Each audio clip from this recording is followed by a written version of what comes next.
TikTok, it's time to rock. The funky vinyl sniffers are here, and I say funky because this album that we're going to be talking about today, I just can't escape this word that's been describing it over the last 30 or 40 years. It's a funky album. We've got Brad, the backdoor man, who's going to talk all about the funk on this album. Ooh, down funk. Down there, we had someone else propping the top tier boys up. Simon, they're always called Simon. That's the trouble. Yeah. I like that. Should be the other way around. You blokes are from down under. I should be on top. So unfair. Okay, we better have a chat to the production team and see if we can organise that. But you know, we'll sort something out. I'm sure we'll get these Simons on top, won't we, Brad? Yeah, I'm where I should be. That's quite right. I should be at the bottom. Yeah. Hey, you want it all? You get Eric Clapton on 2 cover screens on 2 LP. You get it. You know that should be Quite enough rightly. to keep. That should be enough to keep you happy for the rest of your life. As the worst guitarist on this show. Yes!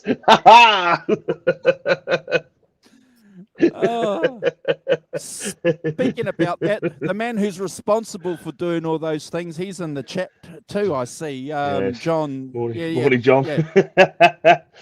John, tell us the truth. How much money is Simon sending you to say to you, John, whatever you do, when you go through and do these album covers, make sure I'm the guitar player. I'm Eric, okay? I'm Eric.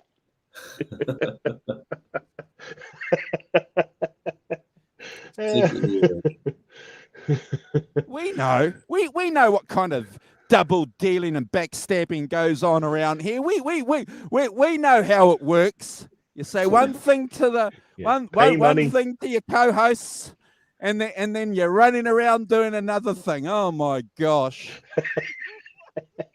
Moonlighting. Yeah.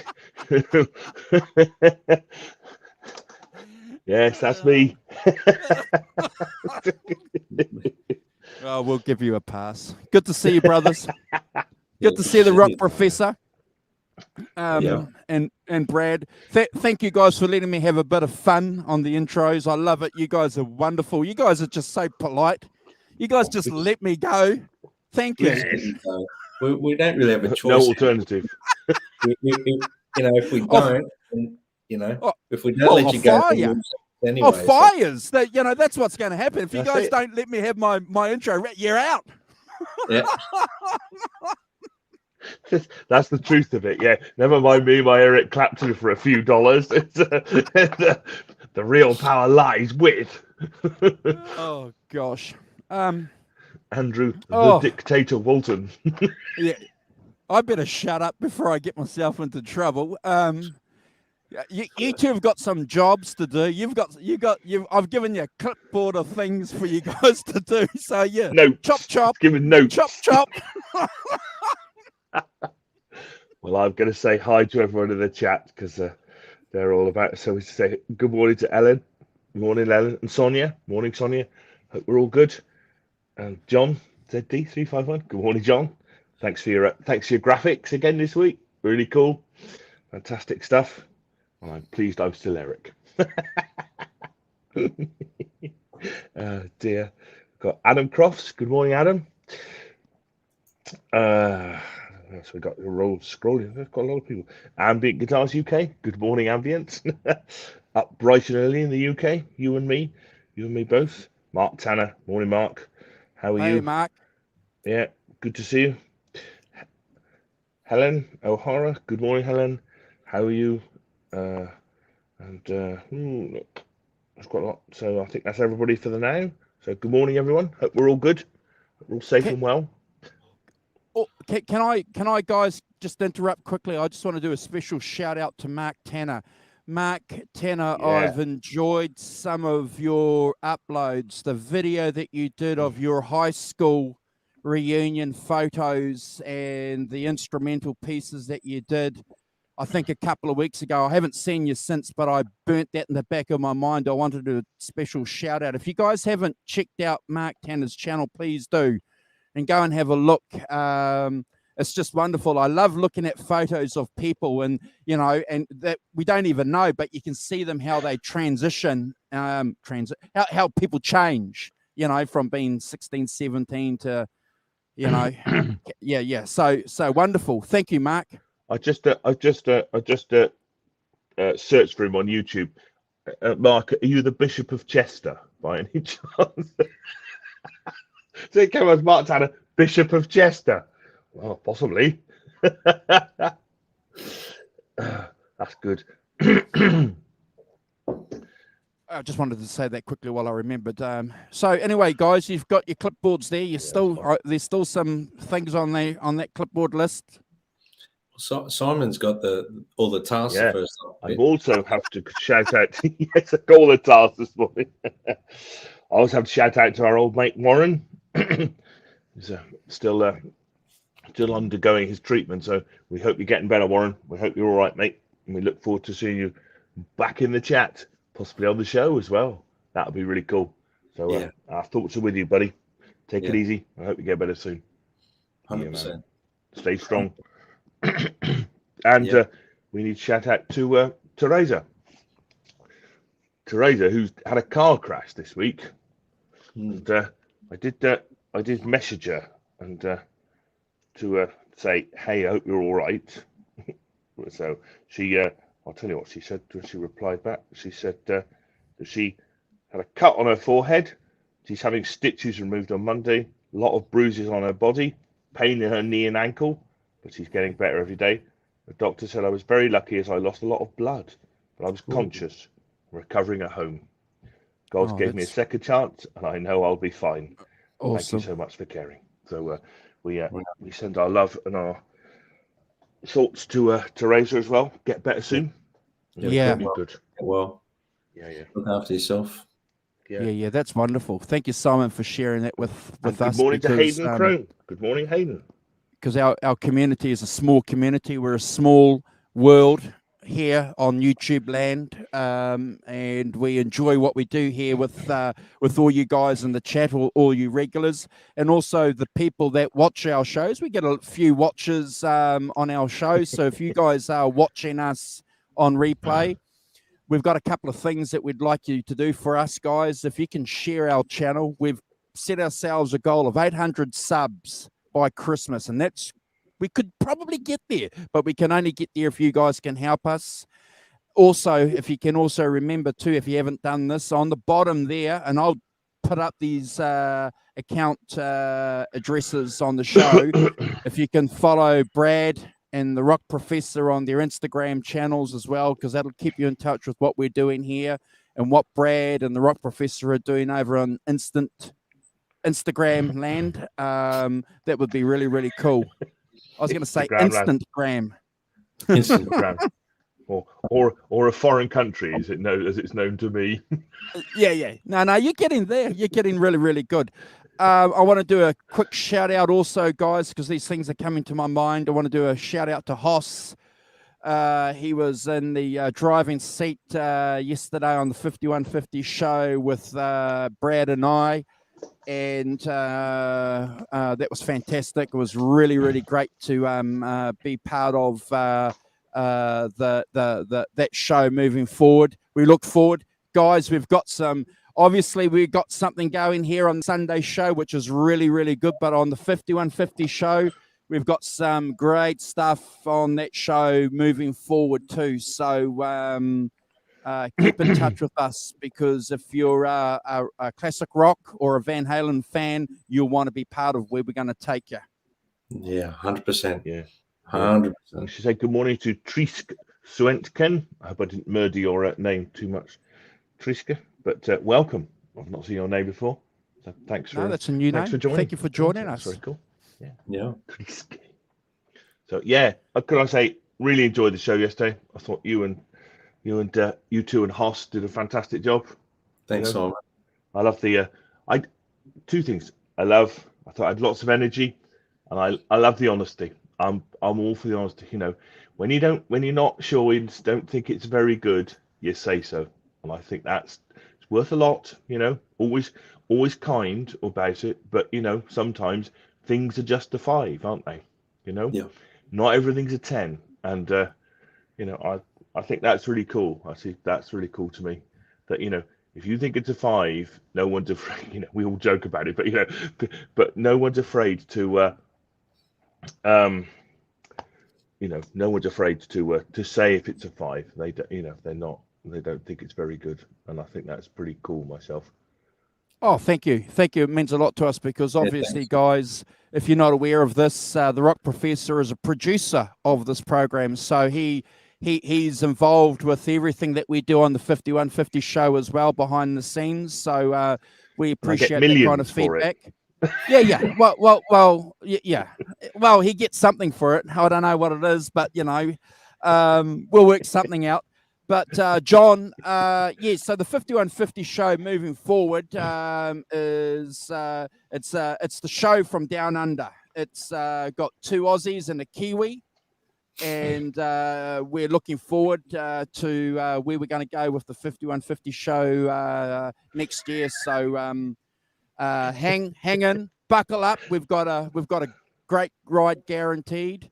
And that brings us up to, I suppose, the plans that we have for our Christmas show next month. So we're going to have a couple of giveaways. I'm going to be giving away a pedal. Hoss is going to be giving away a pedal. So it's going to be the Christmas show for the channel. We're going to have a couple of T-shirt giveaways. So get your friends here for the party, guys. It's going to be really, really great. It's going to be the 18th, 19th of December. We're going to stream 8 hours.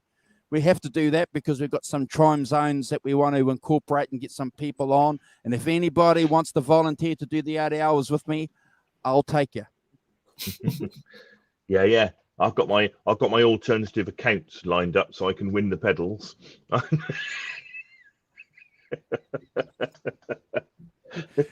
Did you hear that? Disgraceful, isn't it? Cheating. You bloody crook.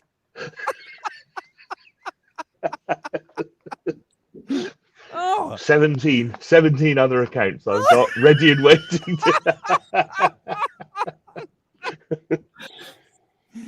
Oh my Lord, the Crooked Rock Professor. PO Box 123 UK.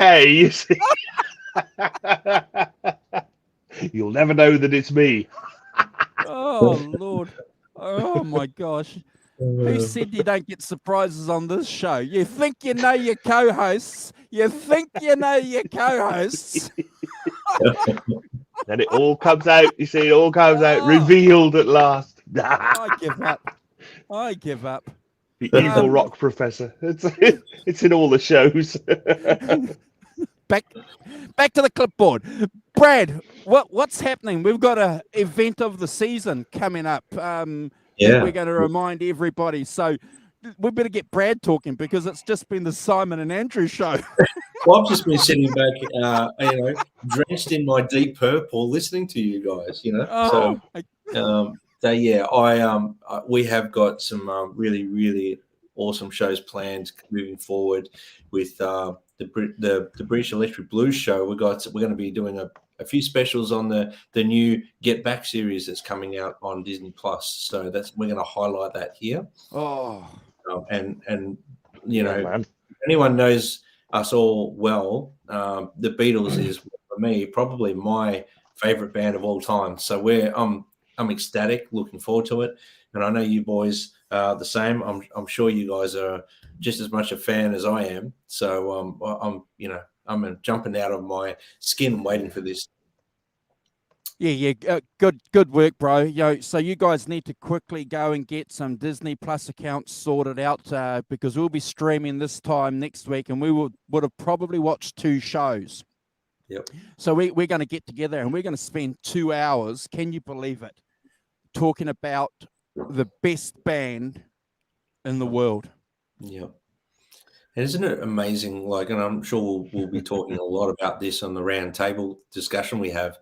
Isn't it amazing that after all this time, that all this footage that's never been seen before is going to come out and shed a new light on, the Let It Be era of the Beatles? It's just amazing.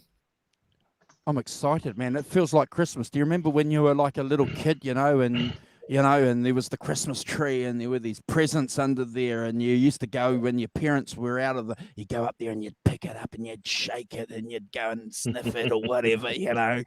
Or if you were like Simon, you'd peel the sellotape off, you'd cut the strings and you'd unpack it and you'd have a look and then you'd quickly wrap it back up again. In my case, much worse than it was wrapped before. It was entirely obvious. Sellotape, string, and brown paper. Yes. Pre-Christmas paper in my world. See.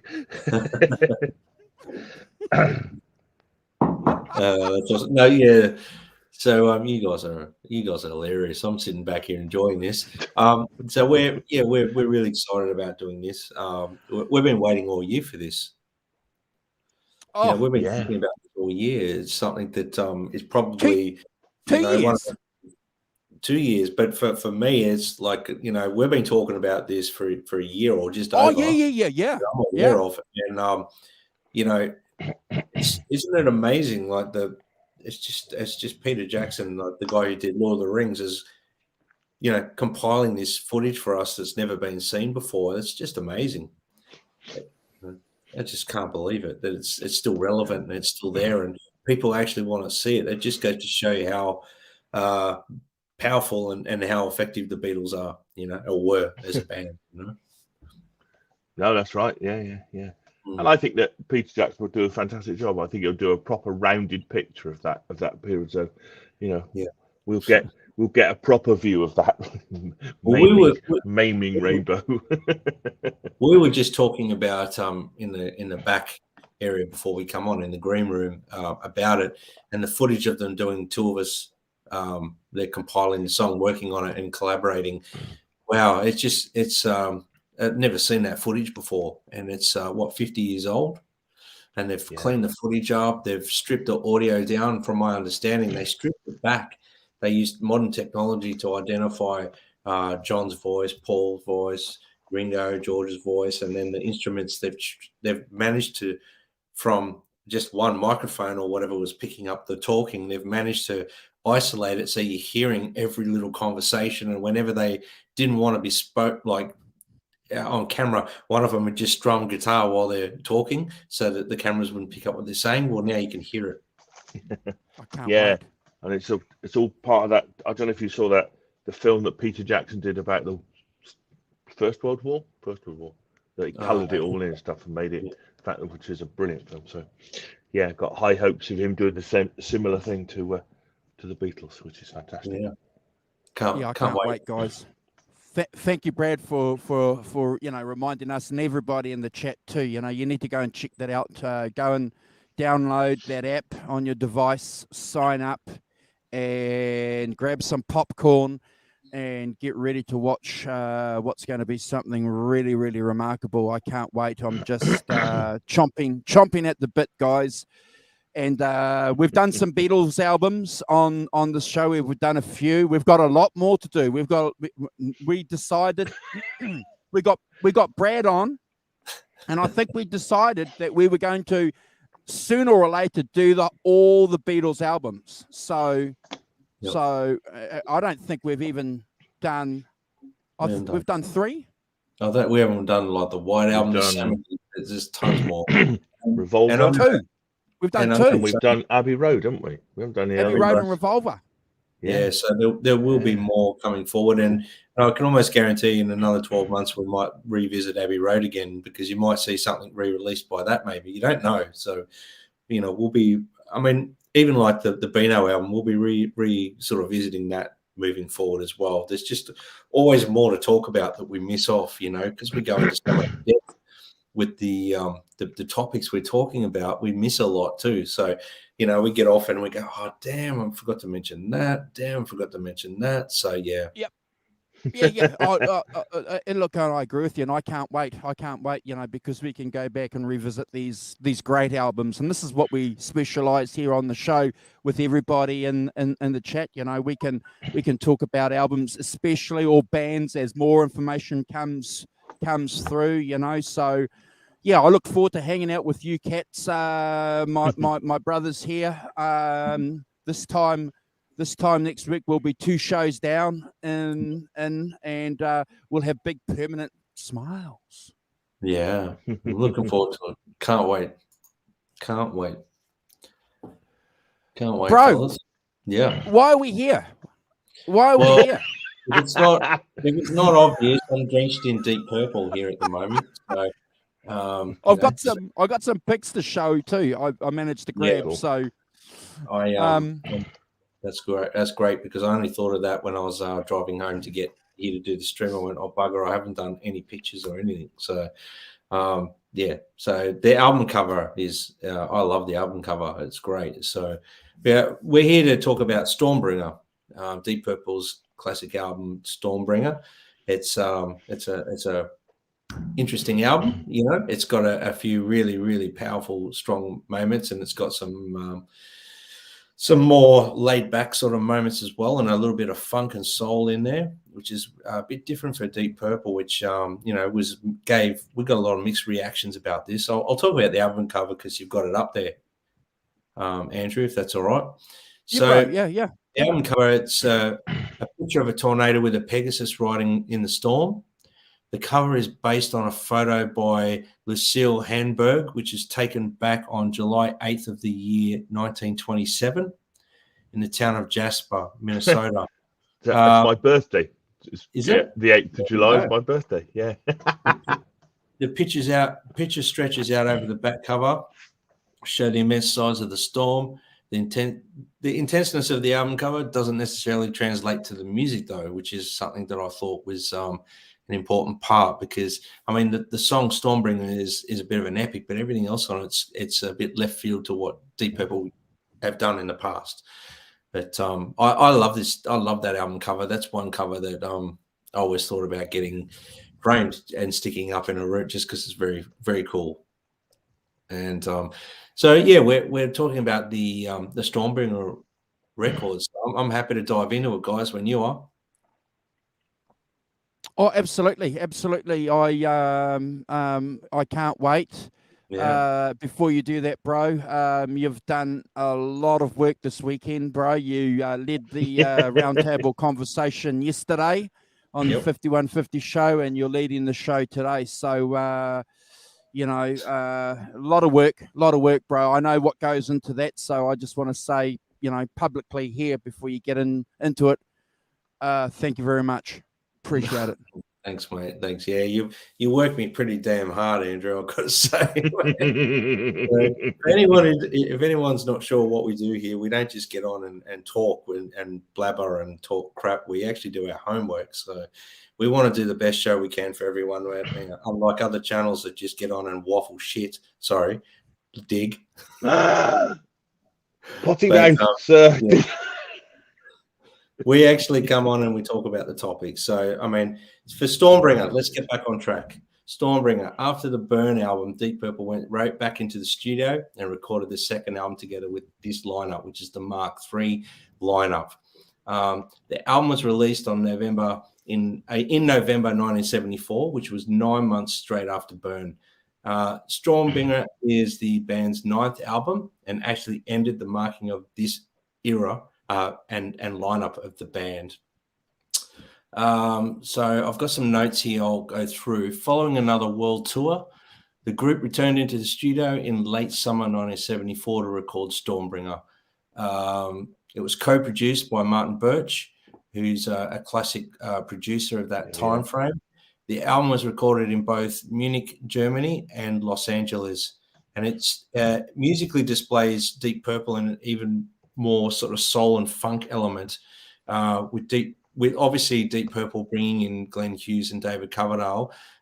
They brought in more of their influence because Hughes was a lot more into the soul and funk thing. And for me, David Coverdale's a soulful singer, bluesy, soulful singer. So this sort of music suits their voices really, really well.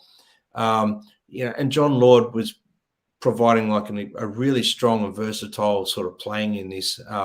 I think, which when we dive into the songs, you're going to hear some influences that I'm hearing straight out There's moments where I'm thinking Stevie Wonder. There's moments where I'm thinking Joe Walsh. There's moments where I'm thinking the Eagle. Like, there's so many different little colors in this album. It wasn't received as well as Burn, this record, and unhappy with the shifts in the sound. And the co-founder and sort of one of the leaders of the band, Blackmore, he decided to leave Deep Purple following this album and this tour in 1975. He then obviously formed Rainbow with Ronnie James Dio, and Deep Purple replaced him with an amazing guitarist, Tommy Bolin, and they recorded Come Taste the Band together after that.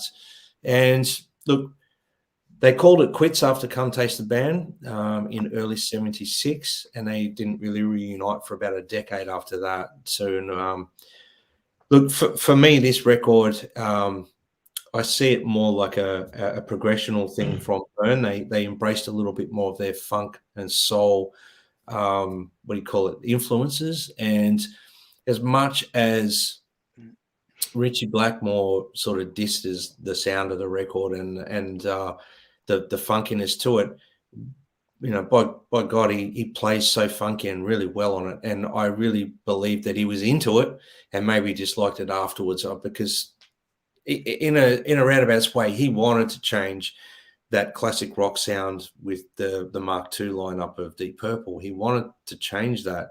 He wasn't happy with the direction. And then obviously when they went a little bit more soulful and funky, he wasn't happy with that either. So Rainbow obviously was something that he was looking at doing because he was the leader of that. So understandably so, when you go listen to Rainbow stuff, that was where he was trying to go to. But I have to say Blackmore really shines on this. You know, both vocalists on this record are outstanding on this record. There's a couple of songs that, you know, when we go through the rankings, that are going to be interesting to see what everyone ranks them. And for me, it took me a long time to fall in love with this record. You know, I loved Burn. This record I bought at the same time. Burn would always get spun. This album would be sometimes spun. It wouldn't always be spun. But Stormbringer is an amazing album for you know, it's a lot of different flavors and colors in it. And, you know, after we go through this, any sort of opinions that you've thought about this record that maybe not necessarily a favorable decision, hopefully you'll go back and listen to them with more open ears and actually hear it maybe, you know, from what Simon or Andrew or myself say, you know, because I've got some interesting things I want to bring up. So you guys, have you got anything to add this, Andrew and Simon? A couple of things. First of all, shout out to Martin Birch, who has, you know, did the engineer on Fleetwood Mac Records, then play on Kiln House, Bear Trees, Penguin. There should be obviously a lot of Deep Purple stuff. John Lord, Bernie Marsden, Wishbone Ash, Rainbow, White Snake. Yeah, I'm going. Black Sabbath, Blue Oyster Cult, of course, Iron Maiden, who, you know, did all of their albums from 81 to 92. Oh, well, there goes my contribution to the show. Sorry, boss. I thought I'd shout him out at this stage, and lots of other people. So you know, top man, top producer as well, and died in 2020, sadly. Yeah. Look, I agree with you. I agree with you, Rock Professor. That's just a phenomenal amount of work behind him, a legacy that he's left. That a lot of musicians and obviously our show contributes to that. You know, it's going to give people at least an opportunity, at least one person, if they see our show, to go back and think, oh, okay, I'll go and renegotiate this album. You know, it happened with last week's show that we did. You know, there were a couple of people saying, you know, I got a couple of messages during the week from some people saying, fantastic, Andrew. And, you know, thanks for that. So, but I've got a theory, bro, about Richie Blackmore that I want to run with you guys. I've got a theory. So he wanted to leave Deep Purple anyway. So this idea about musical differences, I think, became became the issue for him, because, you know, he was just, I think, like a lot of musicians, you know, around that time period, just wanted to go off and do something with other guys. So the musical differences became a polite way of saying, I've got to get the heck out of here. And he went and formed Rainbow and did some bits and pieces over there. Any credibility to my theory, Brad and Simon, before we get into the rankings, or am I just barking up the wrong tree as usual? No, Richie was from my point of view, an eccentric gentleman, and still to this day, I firmly believe he's underrated as a guitar player, because you listen to his guitar parts and they're just phenomenal. Every album he's done, his guitar playing is. You think about all the guitar players that were relevant in this time frame as well, and he was really one that stood out to me as doing something a little bit different to everyone else. Everyone obviously had their feel and flavor in their playing and that, but a lot of the guys that were doing the classic rock thing were all sounding, that bluesy rock thing, and Richie brought something else. There was a lot of tasty sort of, and even his neoclassical sort of scales in certain parts, and you can hear his influences in there. But I agree with you, Andrew, is what I'm not trying to deviate too much from what you were saying. I agree with you. 100% I agree with you, Andrew. Yeah, I think so. I think he's an interesting, complex character, isn't he, Blackmore? And and clearly that 10 years or less than 10 years, morning Johnny, that period he was obviously clearly had him and Gillan didn't get on, and I guess that there's a certain amount of he clearly wants to be the leader of the band, and I think in Mark II Deep Purple that was quite difficult, and I think possibly in Mark III this version it was quite difficult as well. So eventually, just because if you're in a band, that already that is consists of other people, and you form that band together, that's one dynamic. You form your own band, bring other people in, there's a different dynamic there. Yep. But, so he's always been an odd character, spiky and as you say, kind of idiosyncratic and a bit of an eccentric possibly as well. I think that's probably due to the old English eccentric thing. Yeah. Pretty cool though. Look at them there. They're pretty cool. They've got a different vibe going, haven't they? They've got a different vibe going. One of the things that I found when you look at, say, the Mark II version of Deep Purple, and then the introduction of David Coverdale and Glenn Hughes, both the vocals, the dual vocal thing was a really smart move by the Deep Purple, I believe, to bring in the two flavors there.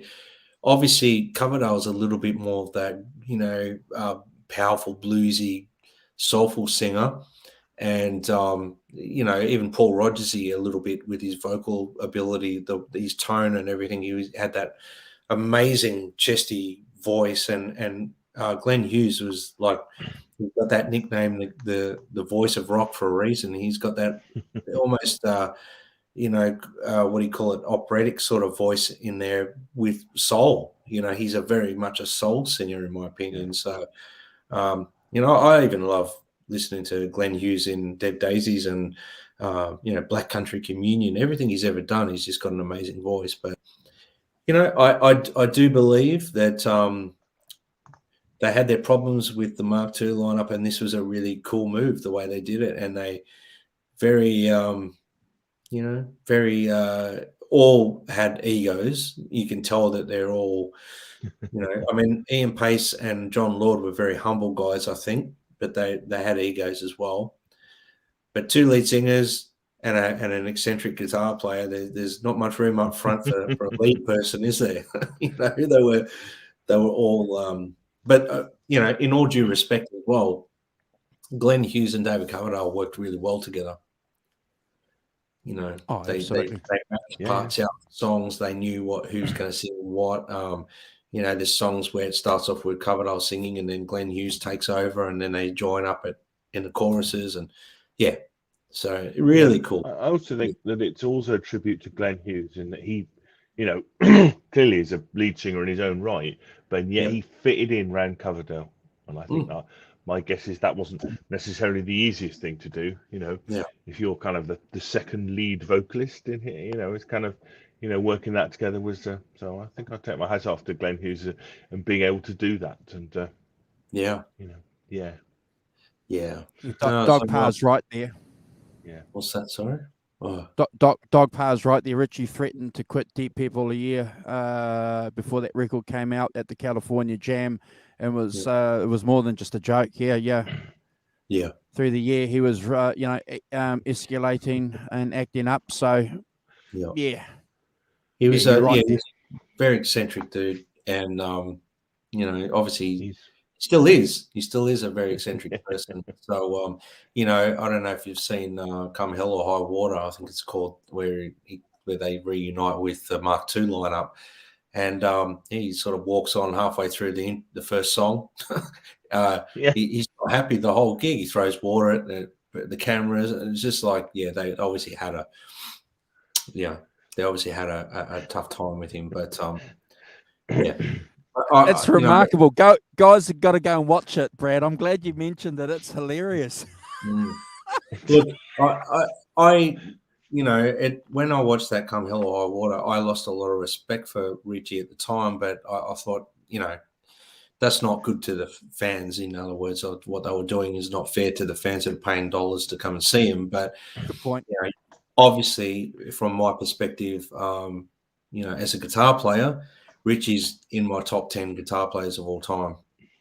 Here he is. Fruitcake Tony's in the house, guys. Good to see you, Fruitcake Tony. Thank you for the shout out on your show earlier, brother. Nice to see you. Guys, here, if you guys haven't checked out Fruitcake Tony's show, please do. There is a Nightbot thing that'll come up with his link. But if you guys search Fruitcake Tony, you'll find him. Please subscribe to his channel because he's got a good crew of guys over there. They're doing some good rock and roll stuff over there too. So give them some love, guys. Yeah, Halensville, guys. Halensville. Flying Pickle, John BL. Good morning, John. Boom. I've got a bit of not quite. So morning all. Thanks for joining. Yeah. Well, I'm happy to dive into the songs, guys. I'm pretty much keen to get cracking. Yeah. Let's Absolutely, do it, brother. Absolutely. Well, the opening track to Stormbringer is Stormbringer.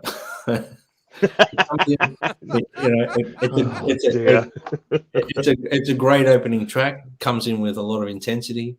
It's got a very bizarre keyboard tone. I always found that it distracted me for many years. The intro part of when the keyboards sounds a bit toyish at times, but I've gotten used to it now.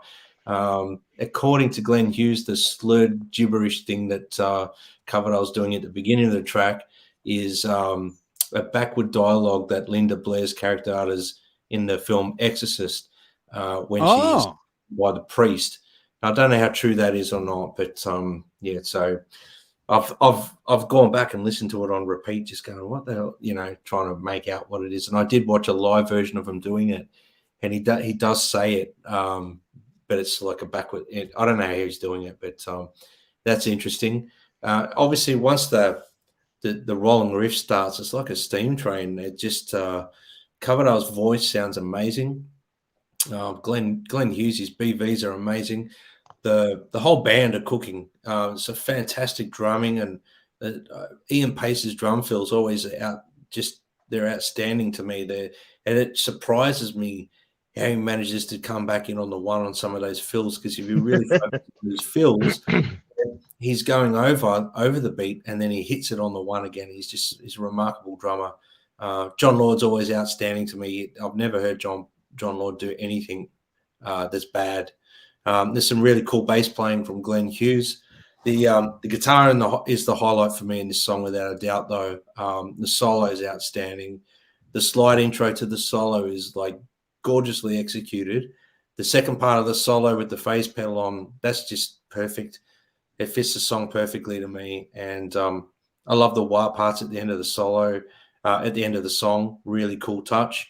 And, a great ending to the song, like that big cock rock ending at the end of the song. It's 10 out of 10 for me, and never a skip. Awesome. I just want to do a quick shout out, guys. We've got Johnny Bean in the chat. We've got Caleb from Nerd Halen in here. J7/8 Dog Pa is in here. Johnny Heartbreaker, thank you guys for joining us. It's always cool to hang out with you guys. Thank you. Rock Professor. Leo Safko. Brilliant. Yeah. Oh, thanks, I missed guys. Leo. Thank Morning you. all. Yeah. Thanks for joining. Come and say hi. It's very cool. It's always nice. Yeah, I think this is as you say, it's got a classic Blackmore riff to it, and the double tracker vocals really, work really well. I think I don't know whether one of them is Glenn Hughes. I presume one of them is Glenn Hughes and Coverdale. I don't know. I couldn't tell whether it was the two of them or maybe it was Coverdale double tracking them. I'm not sure, but that was good. And I like the solo where he has starts off one guitar and then it kind of merged and it goes into another guitar. There's that kind of changeover, isn't there, in the middle of it and stuff. Yep. That was really cool. So 9 out of 10 for me and never a skip. Simon, it does what it's time out, supposed to. mate. Time out, Simon. Hold on, bro. Hold on. Hold on. 9 out of 10. That's not a timeout, referee. That's a timeout. I think Andrew's going to time out too. It's going to be. It's going to be Brad Cook TV now, isn't it? It's going to be Brad Cook TV now, not the. Yeah, I think so. BCTV. BCTV, not BBTV. Yes. We might just skip it and leave it to you. Look, we got John BL in the house too. Good to see you, John BL. Morning, lads, as well. Music therapy lads. Yeah. Hi, lads. Nelson's in here. Thank you for hanging out. We're just chin wagging here, talking about one of Brad's favorite things, Deep Purple. Look, Brad, I'm gonna have to agree with you. The keyboards, I could never get used to it. It was interesting. I came to this album late in life too. A lot later than Burn. Burn is up here. This album, I won't tell you where this album is yet, but it's an interesting song.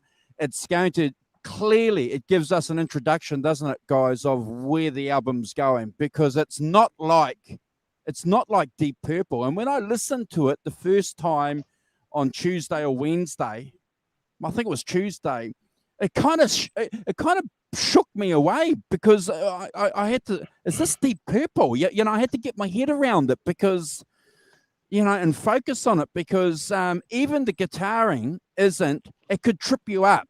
It could trip people up if they're not aware of it. One of the great things though about the song that saves the song for me, guys, it's the lyrics, which is really, really good. These English guys have this great ability of just putting words together, but certainly the vocals. So I'm going to give this, it's not the greatest opening track. I have to say, Brad, please, brother, please. You and I, Andrew, are going to be purgatory together whilst... Probably the only, and another thing that saves the track is because it's named after the album, but I'm just looking at my score here. I'm going to give it 8 out of 10, bro. But it's never a skip. You guys are killing me. You guys are killing me, man. We're only one track in. Okay, you better hand the keys over to me there, Andrew. All right. Just tell you. Oh God, Jesus Christ! I don't know how we're going to go from here now. No, it's fine. It's good. It's if we just discuss all 10 albums, Dow's with 10 tracks that are just 10 out of 10 all the time. That's not what we do at all. We have to discuss albums like this. It's more interesting actually to discuss albums like this because actually, working out what you like, what you don't like, and what is. I think that's cool. I think it's that in a sense, if you look at this record, in a way, it's what we should be doing, and not not doing, it's what you do on the, yesterday you did the same things, tracks you didn't think were that great, you didn't give great scores to, it's fine. Yeah, no, I'm just pulling your leg, I'm just being a little bit. I know. That's what we do around here.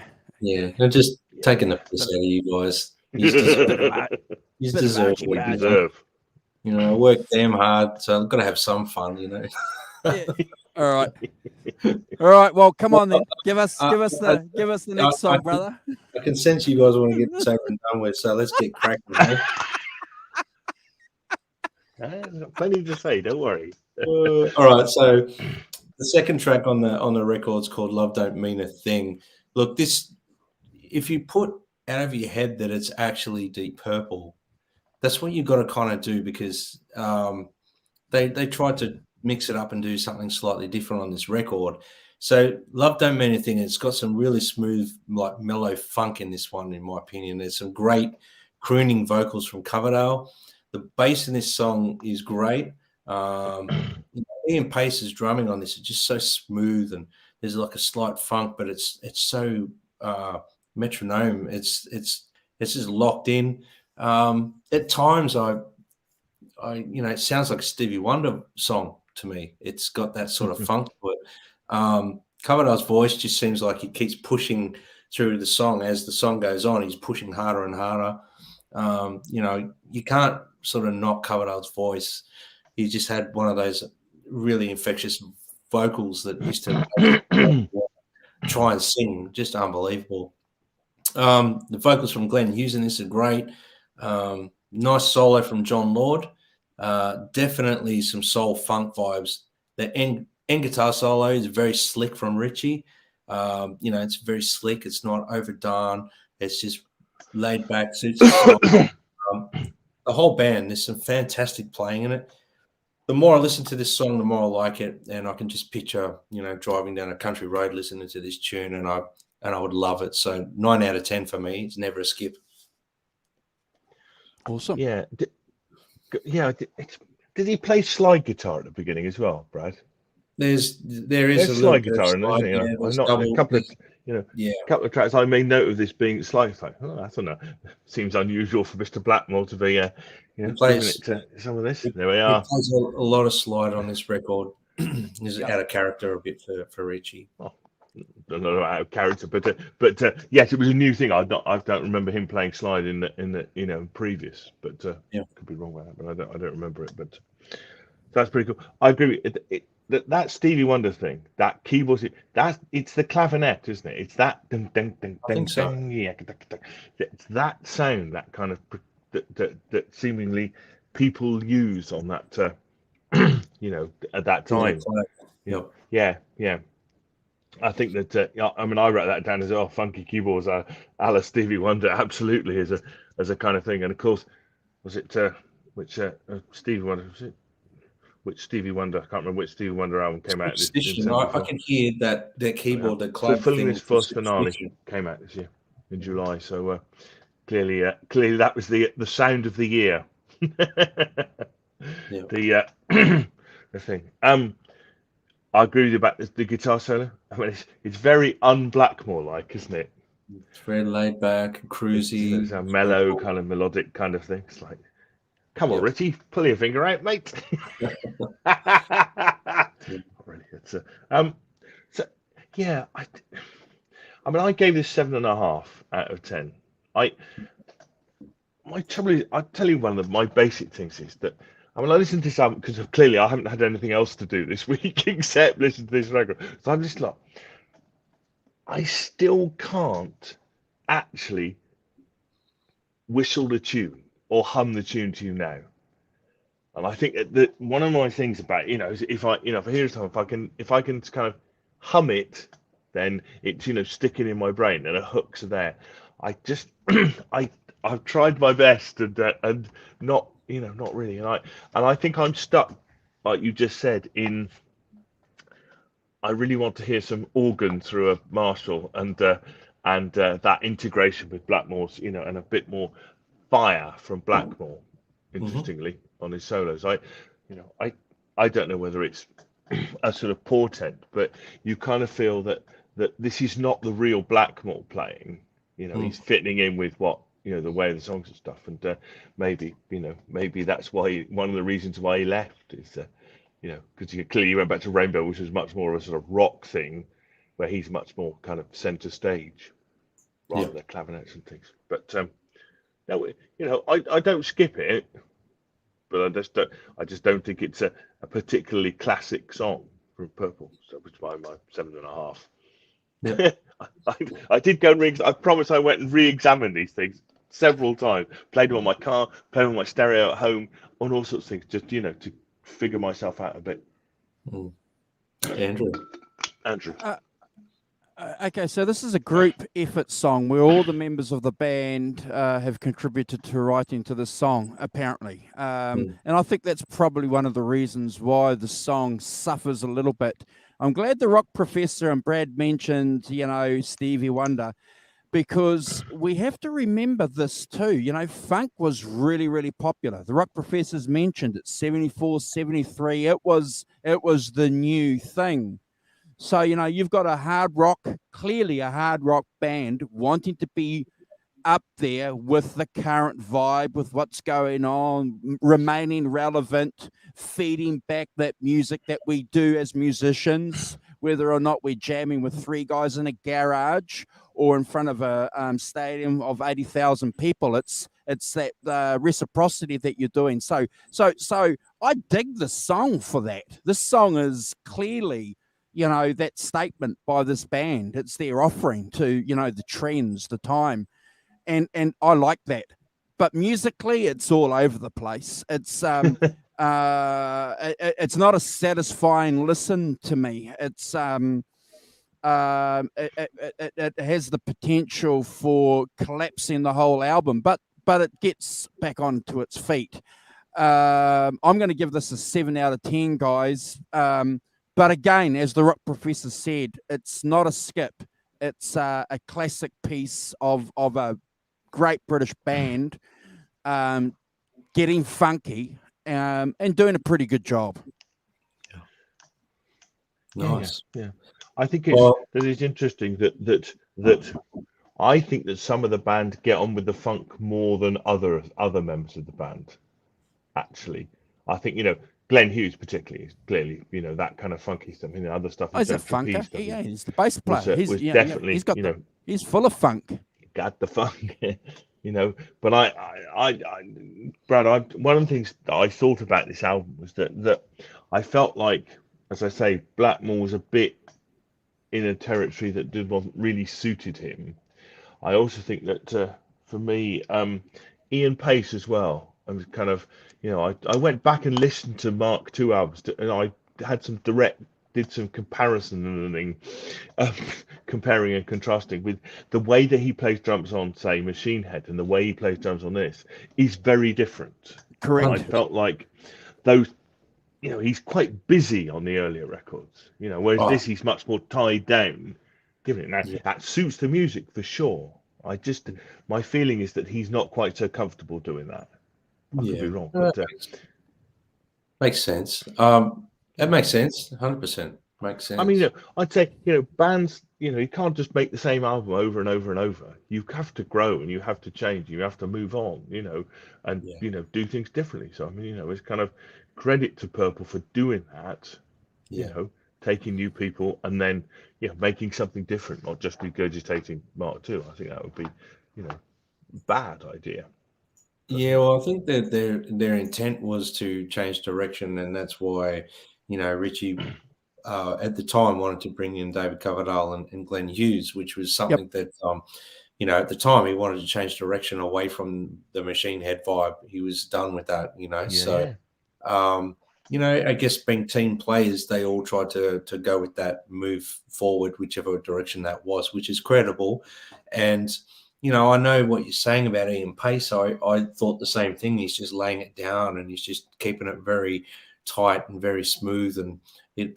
But he's got his moments on the album as well where he does go and he turns into. And there's one song in particular we'll get to where John Lord, I put in my notes. It's like that's the John Lord we knew from like Mark II.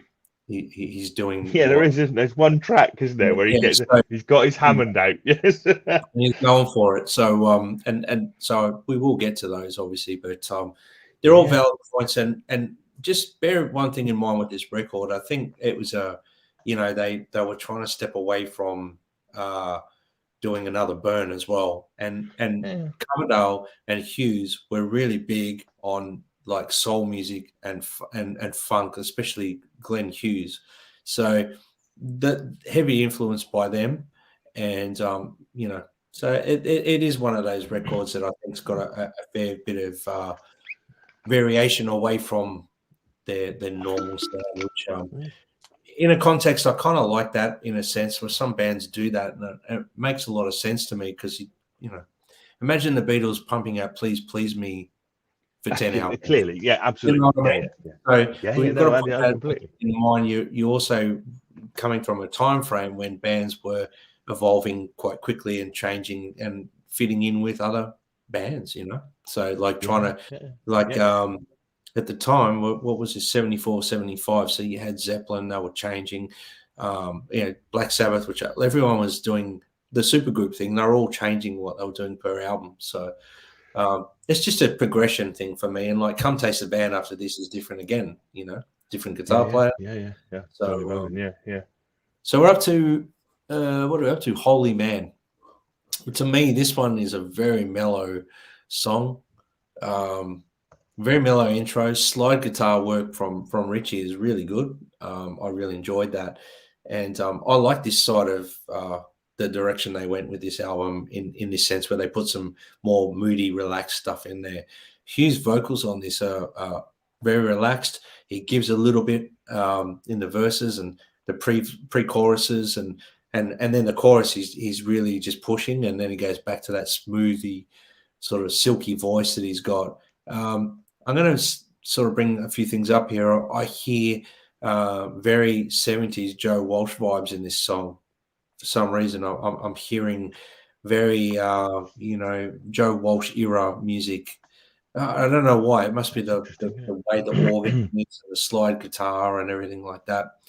The slide solo is outstanding, and to me, I mean, all over it sounds like George Harrison playing guitar to me. It's so I really enjoyed the song. I gave it an 8 out of 10, and for me, it's never a skip. I like that continuity. The third song in, it's got a real mellow vibe with the organ sort of just vamping and holding those notes. And for me, it's a great song. But 8 out of 10 for me.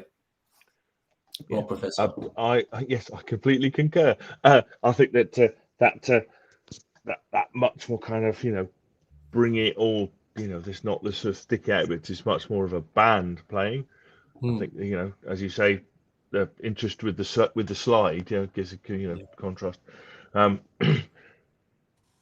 It sounds to me like Glenn, who sings quite a lot of this. Yeah. Yeah. I think it's all him on this one. Is it all him? Yeah. I'm sure it is. Yeah. It's I like the contrast with the, you know, with the mellow verses and then the choruses being more rocky. Clearly, you know, sort of build up to that, and great slide solo and the keys and stuff. So, you know, it's an 8 out of 10 from me as well. Never a skip. I think that it, you know, that you put a good ballad in, and I think Glenn Hughes does a great job singing it and stuff. And it's one of my, I think it's one of my favorites on the record, really, in many ways, because of that. You know, I'm more happy to embrace the kind of difference, I think, on this than maybe one or two of the other ones. But, So definitely 8 out of 10. Never a skip. Good night, Les. Thanks, guys, for jumping on. I've got a fan going here behind me, and I've just found a good thing for a capo. So this is my diary for my notes, guys, and so a capo is really it's a really good bulldog clip. Stopping your pages from.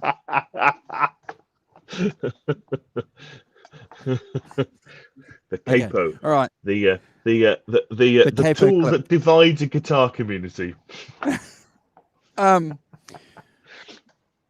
Brad, I think I'm going to freak you out, bro, with this song, because when I first heard the song, I was getting into a lot of blues slide work. You know, I discovered that part of rock guitar I was listening to, and someone said it in the chat. I'll go back.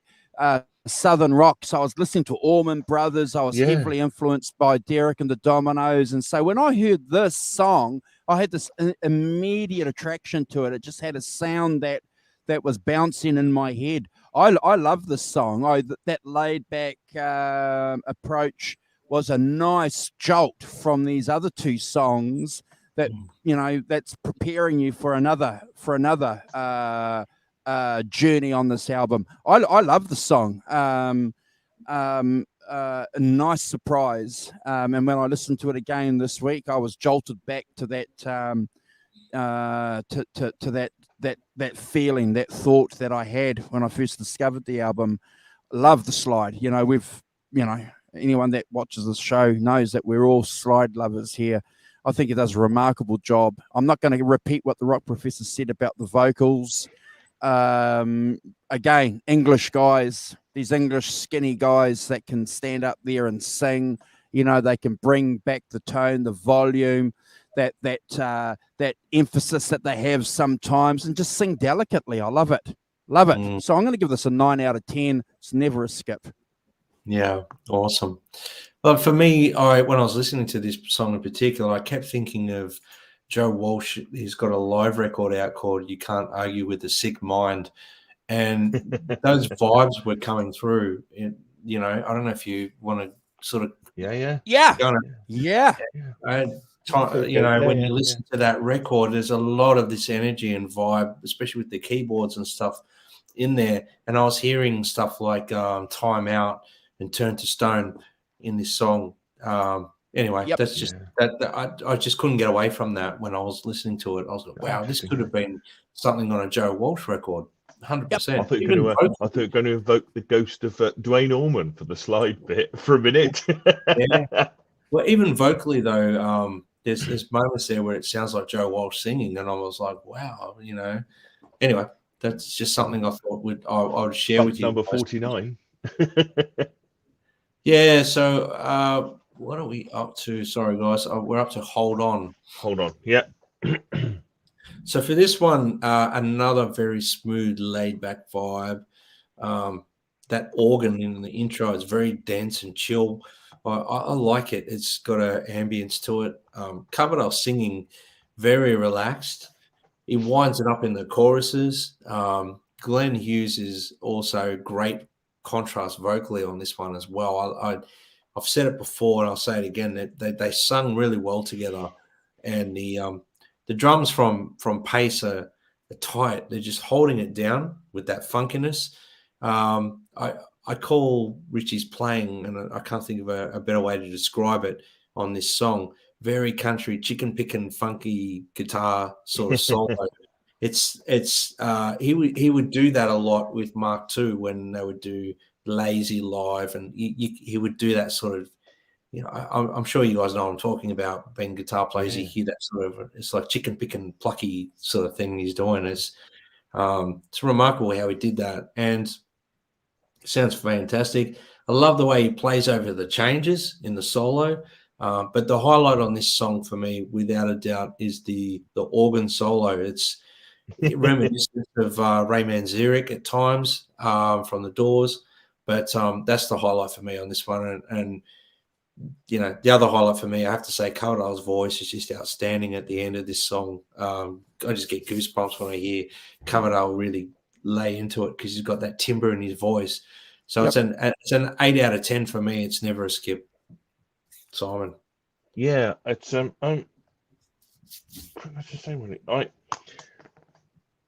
One of the things I think is they clearly, they've gone with this kind of clavinet funky keyboard thing to start it, but I don't quite get the feeling that the riffs on that are strong enough. Do you know what I mean? And let's take a ridiculous example, but if you take Trampled Underfoot, dun, dun, dun, you sing it all the way through, and it's like a really catchy thing. And for me, they don't quite capture that. John Lord doesn't quite have that funky clavinet thing that captures, and he writing a riff that really triggers that off. I don't think it quite happens in a way that it ought to on this record. I think if you're going to do that, then you've got to have really strong kind of keyboard hooks to to start, especially to start those things off. I think. Having said that, I think I agree with you about Hughes and Coverdale. They both sing. Hughes fitting in with Coverdale. I take my hat off to him for that. Again, I think it's fantastic. The guitar solo, I know what you mean. I thought it was a bit sort of not really quite, didn't really sound like Blackmore in a funny kind of way. It sounded a bit high and reedy. I put high and reedy and not particularly passionate.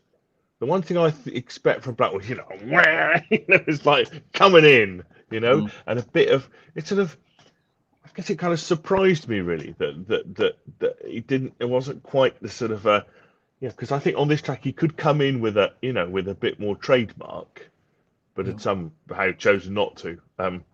I think I agree with you about the keyboard solo. I think that's John Lord's moment to get wheel out the old Hammond, give it some. That was really cool. So I gave this 7.5 out of 10, but I wouldn't skip it. But as I say, I think it just has something that needs a bit more work, kind of thing. If you're on a second album in a year, blimey, that's working. Andrew. Oh look, I can't repeat, guys, what you've said. Maybe Richie's trying to channel. Maybe he'd been to an Eric Clapton concert and he'd seen Albert Lee and he thought, that's what I need to do next. I need to come in here and clean up my tone. Look. It's disjointed. It's a disjointed kind of side. It brings side one to an end, doesn't it, with this track? And look, I have to give it a 7 out of 10 too. It's it kind of lost me, and I won't say. Yeah. It could be a skip. Wow. Yeah. Look. I know that we've sworn a pledge of honesty and sincerity to each other with our rankings, despite whatever burden and crosses we have to bear for it. But I just it kind of lost me, Brad. I'm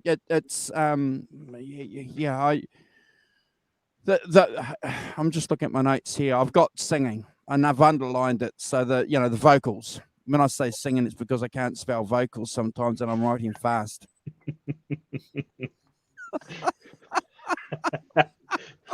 You want to read my notes? You want to? Okay. Let's isolate.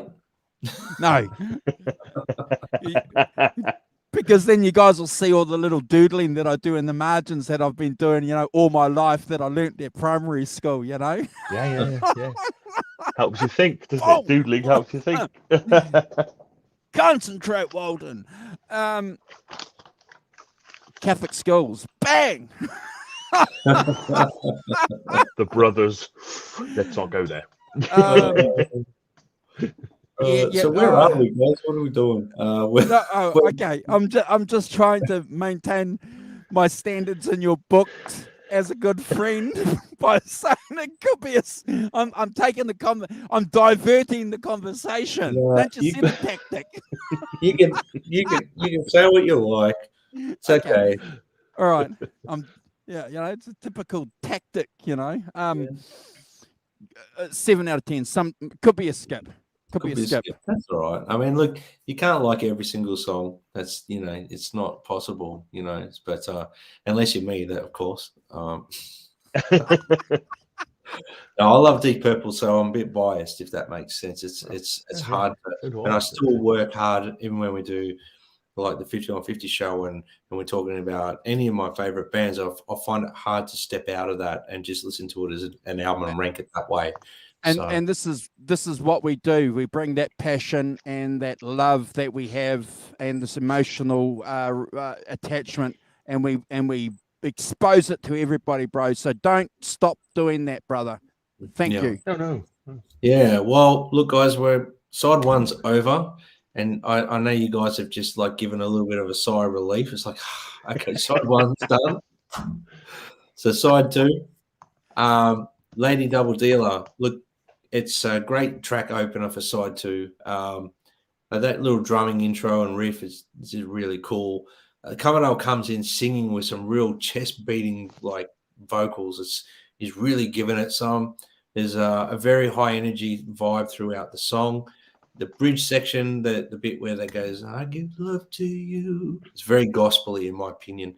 That bit sort of always used to give me goosebumps.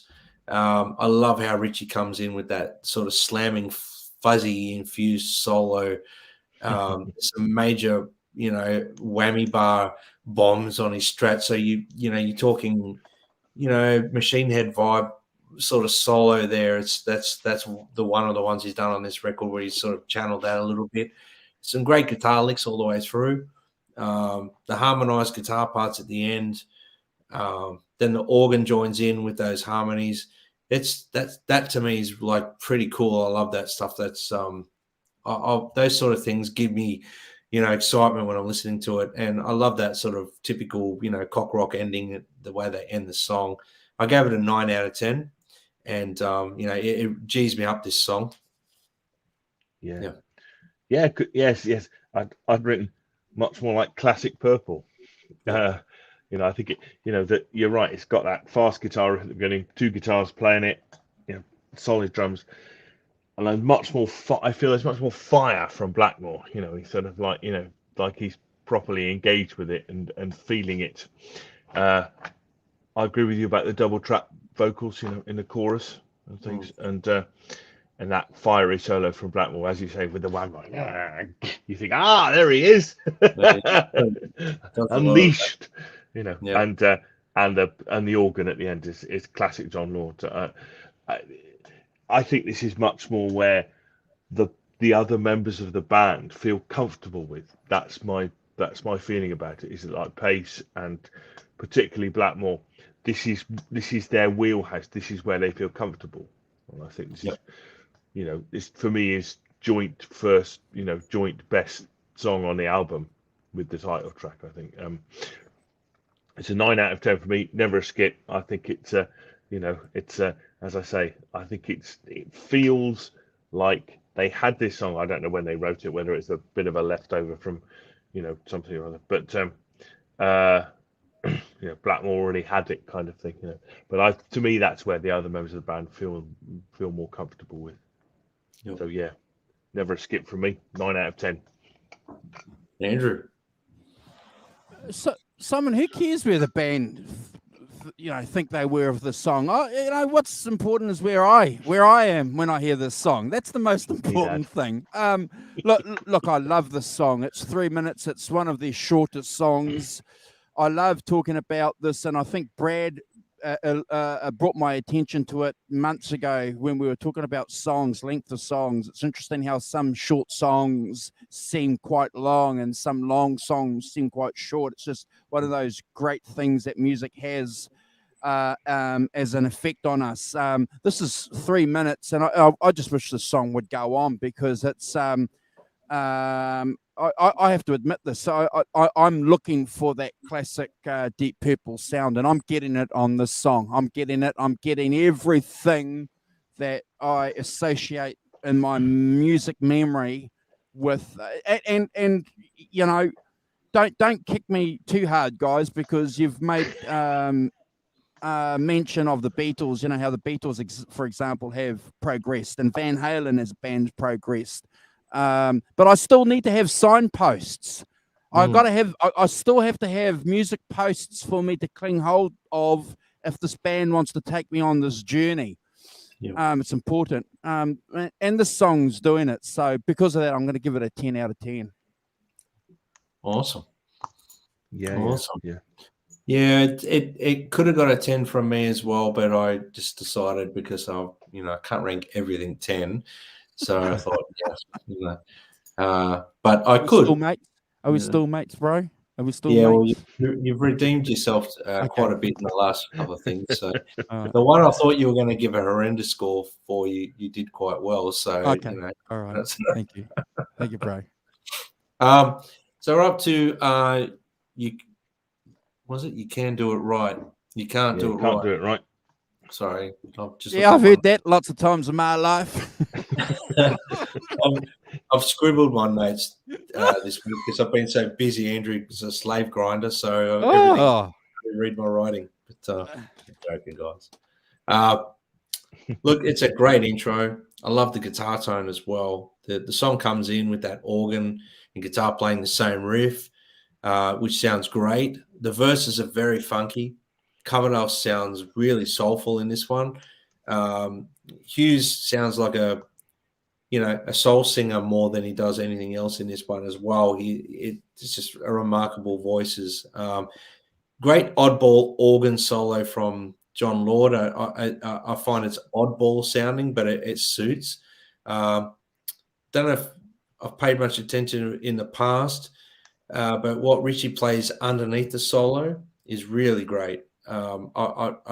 This week I've been listening to this record, and I'm hearing lots of little things I don't think I've actually heard before because I've been focused on other areas. But you go back and listen to this if you haven't done it. Listen to what Richie's playing underneath the keyboard solo. It's great. The one thing that for me is lacking in this is an actual guitar solo. I would have liked to have heard a funky guitar solo from Richie in there, maybe the wah pedal or something to really lift the song again. I gave it an 8 out of 10. It's never a skip though. I really enjoy it. Simon. Yeah, completely. I wrote that exact thing. No cool guitar solo from Blackmore! Exclamation mark as my thing. Because I agree with you. I think it could have done with that, couldn't it? He could have let lay down something. What interests me is it's got that clavinet riff that's very reminiscent of Stevie Wonder. But also, it reminded me of Play That Funky Music, White Boy. Oh yeah, by Wild Cherry. Yeah, it's got a bit of that in it, and also because I saw it mentioned somewhere. There's an Ohio Players song called Fire that has a very similar kind of riff to it. It's I thought this was pretty cool actually. I like this. I thought it had a groove to it and stuff, and contrasting with the previous track. I gave this an 8 out of 10, and I wouldn't skip it either. I thought it had a pretty a cool groove to it, and and I like this obviously John Lord's found the wheel, hasn't he, on the keyboard? That wheel that kind of detune. Yeah. Well done for him for waiting till track 6 to exercise it. I'd have been all about it on the first track. It would have been me. Yeah. So yeah, 8 out of 10. Never a skip for me. I enjoyed it. I think it's fine. Does good job, good funky job. Andrew, Breach the funk, Mr. Walton. Look, I love the song. I think what you said about John Lord is remarkable. It's familiar.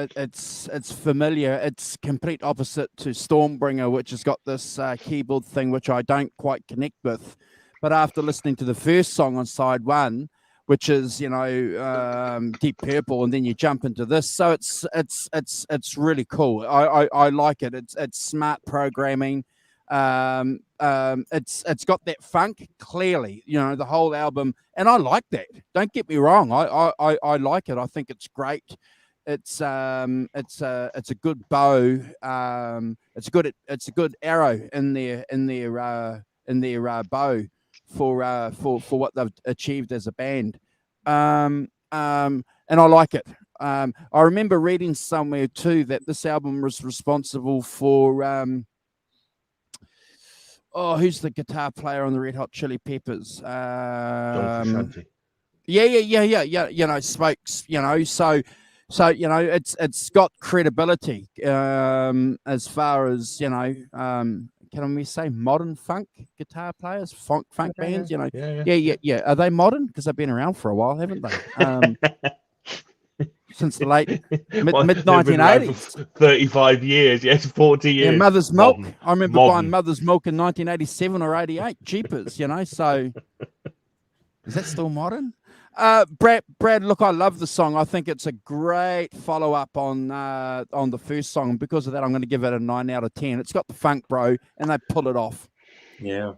I'm glad you sort of said they bring the funk and they pulled it off, because I really think that they're a high energized rock band, you know, and to pull this off the way they have, even Ian Pace has gone with a different drum sound just for the record to get that sort of that vibe, you know, that sort of deadish sort of drum sound, which is that classic funk drumming sound. So, yeah. He would have had. He would have had to change his technique too, bro. So let's remember that too, because we're not drummer. Oh, well, you're a drummer. I can't drum for crap. I think Simon can play the spoons. I'm the world's greatest drummer, but only in my head. Okay. Hey, Andrew, I'm the best egg shaker in the world, mate. Okay, brother. But he would have had to have, you know, let's give credit where credit's due. So while he's changing his sound, that necessarily means that they have to change their technique too. 100%. Yeah. Well, look, so the next song, we're up to the next song, and I agree with you, Andrew. I wasn't cutting you off. I know you guys are just like want to get this done. Hey. No, it's not that. No, I'm loving it, brother. I'm loving it. So we're up to Highball Shooter. Yep. Great riff. Richie does some great guitar work on this song. He repeats that riff, then he repeats it with higher octaves. I love how he does that. The double tracking he does is fantastic. That double time drumming is cool. Coverdale's in fine form on this song. I've always loved how he insists on saying that he's a rock and roll preacher, not a Sunday school teacher. I just love that line. That first line of the song, it's classic. I laugh when I hear it. You know, the way he sings it with so much intensity. It's like he means that. You know, it's just. But that is him, isn't it? That is him. He pops up on my Twitter feed a lot, you know, and he's like clearly that kind of, you know, there's a big tongue-in-cheek thing about that, isn't there? I'm gonna make you smile because it's that's what he does. We all know what that means. We all know what that lyric means. We all know what that means. We'll keep it clean. We'll keep it clean. Look, and this kind of song vibe is perfect for Glenn Hughes as well. He's able to give his natural soul vibe with his voice on this one. In this one, we hear a very classic John Lord organ solo, which is reminiscent of Mark II era and Summer Burn. So, I mean, I would have loved to have heard a guitar solo on this song, but I still loved the song. I gave it a 9 out of 10, and that's solely based on the vibe of the song and John Lord's organ solo. It was great to hear that again, because on the album, it's sort of, as we alluded to, it's not there. So to hear it in this song just brought that. I love John Lord's playing. It's if I could play keyboards, I'd want to play like John Lord. So yeah, 9 out of 10 for me, and never a skip. We're only 90 minutes into this 1 hour show. Nice one, John. I agree. I think, I think a fast guitar riff at the beginning, that double track thing is really cool. And drumming, and also the slide guitar as well. Again, bringing out the slide a bit more. Kind of, I don't know whether Richie thinks that slide equals funk, but that's the kind of thing. But I think he was going through a slide personal, midlife crisis on slide discovery period. Yes, for one album. And seriously, I don't remember him. I can't think of him playing it in early Deep Purple, and he doesn't play it in Rainbow, does he? I can't think of tracks when he's playing it in Rainbow. Not that off the top of my head, but I would have to go back and listen to it. No, that's right. You would, wouldn't you? You'd have to go back and yet you think, when did he played tracks off about four tracks to play slide guitar, and you think, where did that come from? That's fine, but I think you may be right, Brad. So midlife crisis. Oh, I found this new thing. It's called a slide. I think I'll use it. But I think the slide guitar is good to get a good part and stuff like that. I agree with you about the solo. The organ solo is the thing on this, really, that really kicks it off. 8.5 for me, never a skip. I love the organ solo. That's classic John Lord, and I think really. And I think, again, this is a bit more like Deep Purple. It's got that kind of fast guitar riff and stuff. It's a bit more. I know it's kind of that pull between the new and the classic kind of Deep Purple sound. Well, I think that's one of the things about this album, isn't it? Is that there's definitely a sort of pull between the two things. Yeah, going on. Awesome. Andrew. Awesome. It's a remarkable song. It's a clear signpost for, devotees of Deep Purple. But I think, and I love the fact that you mentioned the slide, but I'm going to highlight a comment here that Johnny Heartbreaker has made. So 461 Ocean Boulevard, come out around that time, and there's a shitload of slide on that album. We've ranked that album here too on this channel, guys. So go back and have a look at that show. So I think you're right, Rock Professor. I think there was some trendiness happening there that Richie obviously wants to be part of, and you got to remember this. These guitar players are pretty competitive, So we all know that Jimmy Page could play slide. Clapton's come back; he's playing slide. Richie Blackmore clearly by this stage is a guitar god. He's been worshipped around the world in that capacity. So, he's got some credibility that he has to offer to maintain that position. So he does it really, really well. I'm going to bore everybody by repeating what the Rock Professor said. Classic John Lord. It's that sound that we associate with Deep Purple. And Brad said it too. It's... we talk about guitar players and being able to recognize their tone instantly. Well, everyone knows, John Lord's keyboards, don't they? It's just, one of those great things. Look, because of that, I'm going to give it a 9 out of 10. Lovely song. Yeah, beautiful. Beautiful. Could I say that it's a great point by Johnny, and I sort of had it in mind. I've got the sort of Rolling Stones best albums in 1974 up, just to kind of to compare. And the number one is 461 Ocean Boulevard, absolutely a classic kind of slightly more funky, that gospely backing singing thing. Well, he's doing I Shot the Sheriff, which is reggae funk. Yeah. Well, interesting. It's a Meters album, New Orleans, LaBelle. Yeah, this is just in the top 10. So you've got James Brown, you've got James Brown. James Brown, Stevie Wonder, of course, Al Green. Okay, these guys our are case is rested. Funkadelic, standing on the verge of getting it on. Yeah, it's great. But a lot of kind of funky albums in there, and interesting, a lot of those, that the rock albums. Let me see. So we've got Jackson Brown, but that's kind of singer-songwriter thing. Randy Newman, singer-songwriter thing. Joni Mitchell, singer-songwriter thing. Yeah. Leonard Cohen, singer-songwriter thing. Elton John, singer-songwriter. Caribou. Yeah. But you've got to go down to Shuggy Otis, John Hyatt. Again, that's a singer-songwriter. You've got to get down to like the New York Dolls before we start getting a rock album. And Zappa, Bad Company. Yeah. Bad Company. Well, I'm only doing this is Rolling Stones' best album, so take the scoring of the pictures up. But it is indicative that, as you say, that we've got the New York Dolls, we've got Lamb Lies Down on Broadway, and Bad Company. It's kind of Simon. So it's what? Simon. What? Yeah. We don't mention Rolling Stone magazine anymore on this show. That we refer to that magazine as that magazine. That magazine, do we?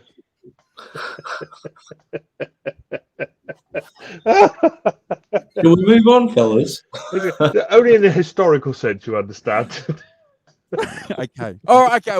Well, then. Okay. I stand corrected. In the historical sense, fine. It's a list of albums. Don't panic about the branding. Sense, nothing. Hey guys, have I made a classic faux pas? You were saying that I've gone somewhere that I should not. I didn't say any bad words, really. No. Just Rolling Stone magazine just gets up mine. We're a positive show. Yep, let's keep it that way. Let's. We've got to finish the album because this purple I'm sitting in is killing me. drums Oh to yes. Next minute he'll be singing The Purple Purple Room. Rain, It's Purple Rain. Prince, yeah. it's okay to sit in it for like half an hour or something, but we've been here for an hour and a half. My eyes feel like they're all purple now. It's like, anyway, Oh dear. so the Gypsy. This is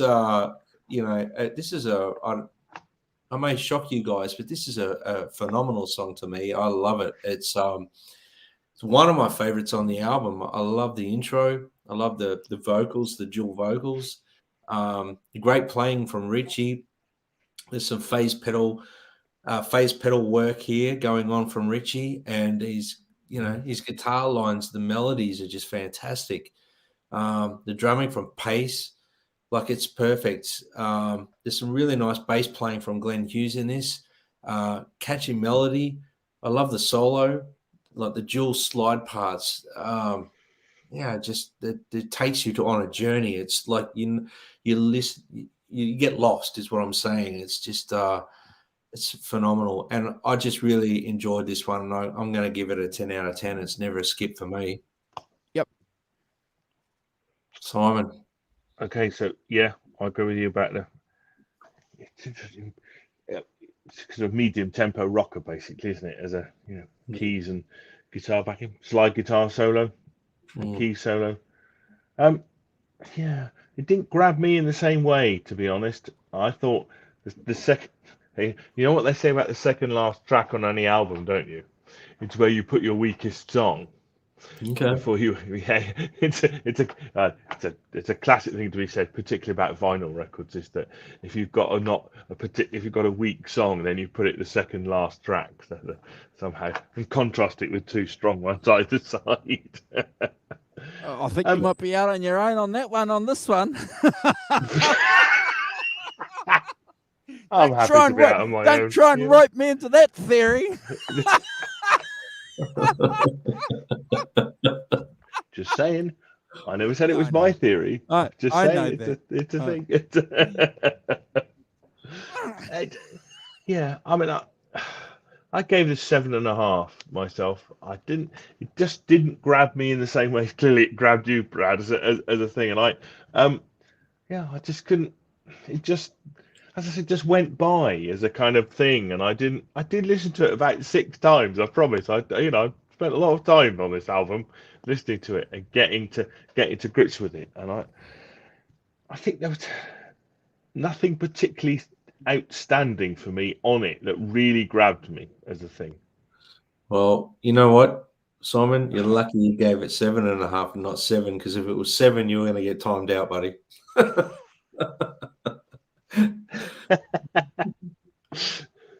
What can I do? Yeah, look, I feel about it. I love the song. I think it's a clever song. It's a signpost song. It's something I'm familiar with. It was a song I had heard before I listened to the album. It was a song that I had heard somewhere. So I don't know. I didn't do the research, Simon. If you got something up, so what were the singles? Were there any singles released from this album? Because I think I may have heard this on a compilation somewhere. You can't do it right. Lady Double Dealer and Stormbringer were singles. Okay, so this wasn't okay. It might have been on the B-side. I'm not sure. Okay. Look, I agree with you, Brad. I think it's a remarkable song.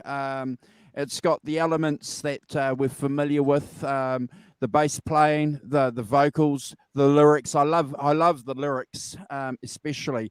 I'm going to give this a 9 out of 10. It's an album of contrasts on sides. This is clearly the better side. And look, I'm not giving the Rock Professor any grief. What he said, guys, about picking the weakest song for an album or a side and putting it as your last song it is true. But I was just, razzing me because you can. Making sure he wasn't co-opting me into his camp without my permission.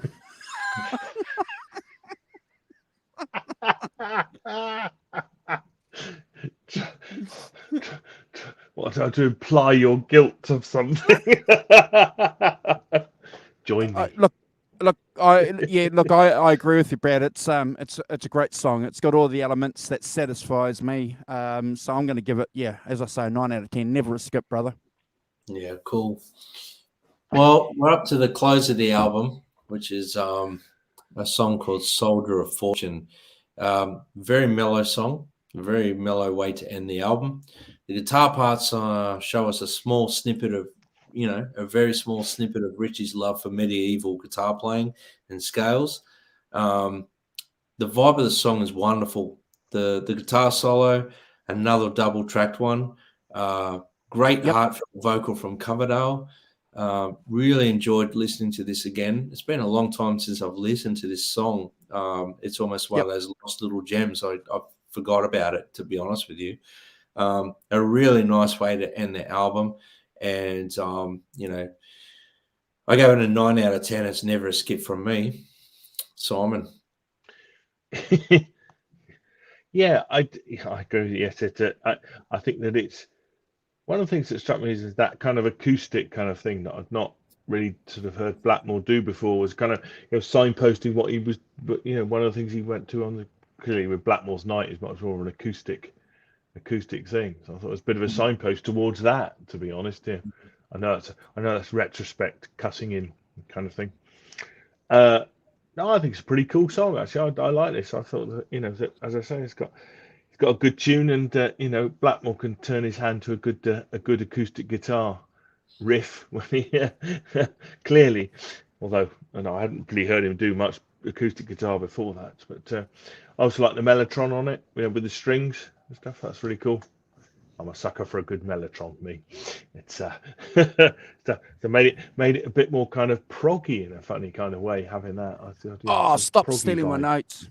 Oh, sorry, Guff. And it's got nice melodic guitar solo, double track guitar solo on it and stuff. It's sort of 8.5 out of 10 for me. Never a skip. Nice. Yeah. Oh, look, I love the song. We've all got acoustic guitars. I've got a 12-string here. We love that acoustic stuff that these British guys have done. We caught a glimpse of it, didn't we, when we were young with Led Zeppelin, especially. They were masters at incorporating that kind of feeling, that mood into these songs. Look at that. The Rock Professors even got one. Go and check out Brad's YouTube channel, and he's got a couple of songs there where Brad's doing some acoustic songs. So we all love acoustic. It's great. It's wonderful. The chicks love it when you can do it well. Guys like us. That's an original getting acoustic. Can you say that and get away with it? Honestly. And guys like us love it because it gives us something else to aspire to in our music playing. Look, I love it. I think it's remarkable. I fell in love with the song. I'm pretty sure. So last year when we were in lockdown, he was really, really active on social media. Him and his wife. I think he was doing two shows a week. Richie Blackmore. He was doing from his house, and he was talking about a lot of songs, and he was talking about different periods in his music. And I'm sure Brad has seen a lot of them. It's just remarkable, and he's sitting there and he's getting drunk. He's got his beer, and it's great, In his baronial hall. Yes, that's right. Yeah. Fling me another roasted duck. Yeah. It's So I had this, Brad, and so I had this image in my head when I listened to this song this week. It just put the smile on my face of this guy that clearly loves this acoustic stuff. So he caught the bug, hadn't he? He'd caught the bug, and he'd carried it right through. I'm sure he was talking about the song or played it. I'm sure they did. I'm going to give this song. It is one of the songs that they still play in Blackmore's Night. Absolutely. Yeah. Okay, and you know me, guys. You know, I'm not going to articulate the drum solo or the patterns or the key or the timing signatures. We've got other co-hosts there to do that. I'm pretty simple guy. You know, the emotional attachment I have to the song. I love the song. I love it. I'm going to give it a 10 out of 10. It's never a skip. Excellent. There you go. Well, that closes the Deep Purple record, Stormbringer, and thanks, guys, for indulging me with that. I really enjoyed listening to it this week. It was, you know, I used to listen to Burn and Stormbringer all the time, and obviously you go through phases where you need a break from some of the albums that you love. Same with Machine Head and Fireball and In Rock. I used to listen to them just religiously every week. But, you know, they go through stages where you need a break from those things. And to listen to this album again all week has been really fun. I've enjoyed it. Yeah, for sure. Yeah. I think to me, one of the interesting is that I made some notes about it, but the difference between, you know, that Coverdale particularly, I think Purple wasn't quite in keeping with his character, so I think he had to go and form Whitesnake, which was much more in keeping with his character and what he wanted to write about. I think it, you know, clear the difference between him and Gillan and that, you know, and that tension and stuff. Yeah. And if you listen to the early Whitesnake albums, they're very different from Purple. The first few, anyway, they step away from it a bit, and they're really quite good albums. And Whitesnake's another, you know, era of, you know, that. There's a couple of Whitesnake albums we could actually do. Some of the earlier ones that incorporated Ian Pace and John Lord in a band. You know, I'd love to, bro. I'd love. Yeah. Throw them in the list next year. I'd love to. I love Whitesnake. Ready and Willing would be a great one to do. It's one of my favorites. Yeah. Here's one of the things that struck me. Do you think that I feel that David Coverdale, that he's a completely different singer than Ian Gillan, right? Oh, yeah. And I see him singing on here as being the kind of template for the 80s rock singer, in a way that not the way I don't see Ian Gillan or Paul Rodgers or Robert Plant or any of those. I feel that I felt listening to this album that he was another side of a line, if you like. Absolutely. And then a lot of other vocalists did stuff like he did, yeah.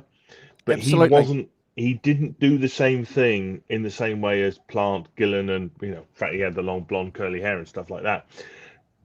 Does that ring a bell with you guys? Does that chime with you? Very, very good point.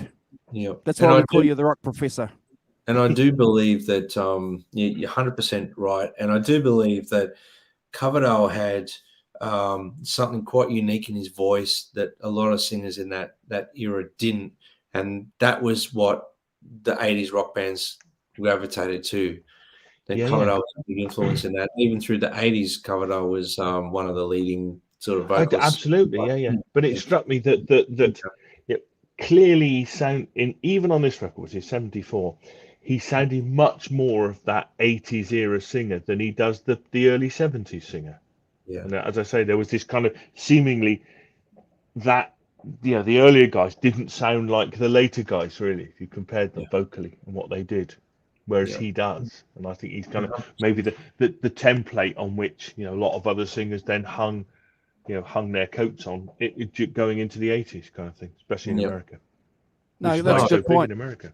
Yeah. And I agree with Leo there. Stormbringer, Lady Double Dealer, and Soldier of Fortune, remarkable songs. And I'm going to add on there. Hold on, guys. I'm going to add probably Gypsy. Yeah. For me, anyway. But I love the album because of the way the flow, and we do digress sometimes in that, but we talk about this at times as well, where we're ranking it as an album, not necessarily on their past albums or future albums past it. So for me, I love this album as an entirety because it gives you a little bit of flavor, and it's one of those records you can put on while you're cooking dinner or absolutely. Yeah, it's a great record for that sort of, or driving. Like I love going on long trips and listening to this record. It's one of those ones. And I'm going to qualify that by saying this is a fans album, which is good. That's a good thing. It's a fans album, and like the album that we did last week, which caught 1968, a band taking advantage of a movement, of a mood, of a market. This is, and again, this is not a negative or a bad thing. This is a band showing that it's got credibility, that it has to, because it's one of the premier rock bands, music acts in the world. And the Rock Professor just went through on that magazine's list of what was in the top 10, so this is that band slotting themselves in that market, Brad. So, it's a remarkable achievement for a band that's been around for a long time and has influenced a lot of us. Great pick, bro. And I like the fact that we can draw out these threads and highlight them. And I hope we do some justice to that. And everyone else in the chat too, obviously, has thrown in some cool comments. Leo got ripped off by Richie. He's still waiting for him to sign a guitar. Yeah, it's sent over there. Yeah, they left by another route. Oh, that's typical Blackmore, isn't it? The other thing I'd say about it is that, I sort of touched on it earlier, but, bands have to grow and change. They have to move forward as bands. You can't just keep doing Machine Head every day, because that's just not, and so this is a very different album from those, and quite rightly so, and I would say sometimes they come off better than others, and that applies to all artists. All artists have, albums that, for want of a better phrase, we've used this phrase, as a sort of more, as you said, Andrew, fans albums, more of albums that are maybe overall, if you're going to say Machine Head is a 10 out of 10, and maybe this is more of a 7 out of 10. That doesn't make it not interesting or good. It just makes it a bit more niche, or a bit more of a curio kind of thing, that you have in the development of a band, over, still going now, kind of thing. Machine Head grabs you by those short and curlies and pulls you in. This is an album that keeps you company when everyone else has left the party. That's the way that I see it. You got to have that you got to have that album. You've got to have it, and I think you've hit the nail on the head there too. These bands are smart, they're clever, they know what they're doing, but they're also, though, Simon, influenced by the music around them, like us. Yeah, and that's interesting to pick up on, isn't it? All that funk stuff that was going on at that time, as well as the rock, because as music expands, we've got as I've gone to a different list this time. I haven't got myself into trouble. So we've got Steve Wonder, we've got Bob Marley and the Wailers, Natty Dread, and and so we've got a bit of reggae started coming. Barry White, the Ohio players, Joni Mitchell, Steely Dan, Pretzel Logic. You see, Pretzel Logic is 74. So there's lots going on, lots of branching out, and people Roxy Music doing country life, Radio City by Big Star. So I don't buy into the theory that Richie was completely 100% upset with the musical direction of the band. I don't buy into that theory. I think he was on board with the stuff. I think I'm sure he was, because the album is good because of that. I think it was other issues, that caused the rift. And we all know that, don't we? 100%, Andrew, because even Glenn Hughes has been quoted as saying that he thinks it's some of the finest work Blackmore's done on this record. Mm. Oh, really? Yeah. Because Glenn Hughes did the sort of 25th or whatever, it's 25th anniversary remix of it. Yeah. If you look at the modern one that's on YouTube, it's remixed and redone by Glenn Hughes. He redid Oh well, it. if Hughes, okay, we raced. Case is rested if Hughes said that. So look, for me, I think I personally think Richie played along with the direction of the music. It's almost like he was a big driving part of it, if you think about it. So maybe in retrospect, he wasn't happy with it, but at the time, I think it was diving.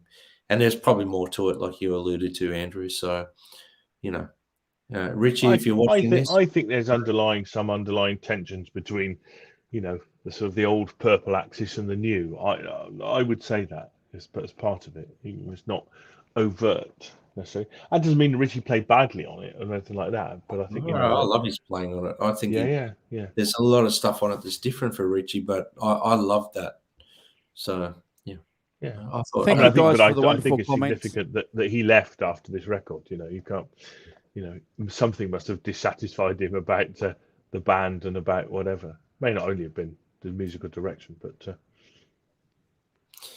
Well, that's it, guys. I'm quite happy with Awesome. Unless you've got anything to cover off on that, and cool. I think we've covered the album really well. Yeah. Thank you, guys, and thank you guys also for the wonderful comments. It's inspiring. We're humbled by it. We say it when you guys give them to us. If there's anything we can do for anything, that you guys have got planned with anything on your social media accounts, if you guys ever want to jump on and be a guest host or a guest, you don't have to do a whole show with us. I understand that. Sometimes people don't want to hang out here with some rat bags for a couple of hours. If you just want to pop in for 10, 15 minutes, you're more than welcome. We'll do that. But don't forget, we're having an 8-hour Christmas show, and that's next month, 18th, 19th of December. So pop on, hang out with us. You guys are awesome. Thank you. I'm going to pass it over to the Rock Professor and Brad to say goodbye, and I'm just going to wish you guys all the best. Are you going to do the closing shout-outs, Brad? Yeah, I'm happy to do that. Off we go. So before I do the shout-outs, thanks to everyone for joining us in the chat, and anyone that's watching us afterwards, please give us a thumbs up.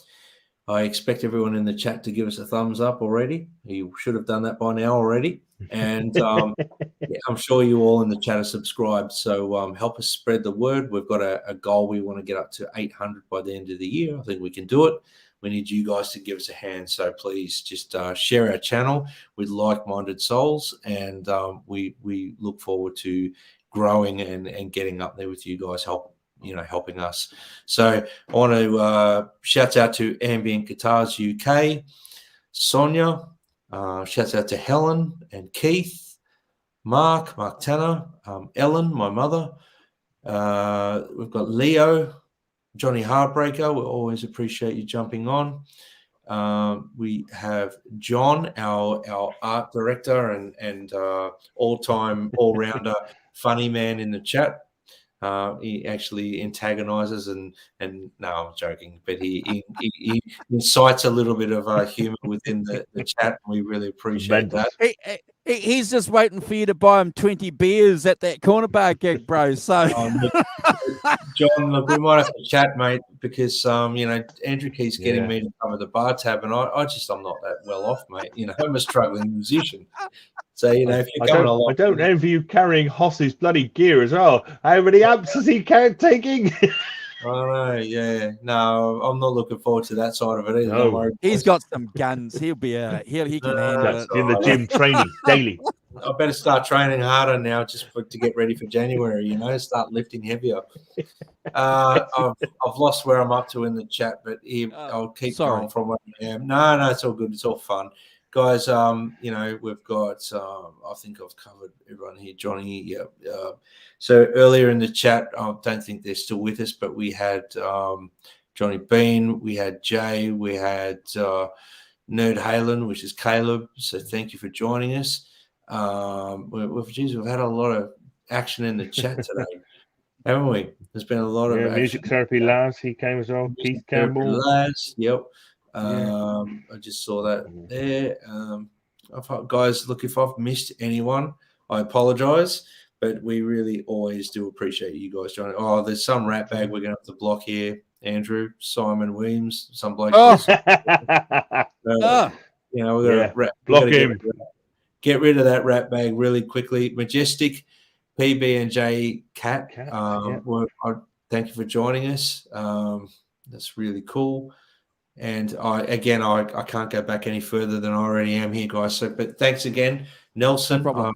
I don't think I got to Nelson, but thank you guys. We really appreciate it. John BL and everyone that's jumped in. So thank you so much.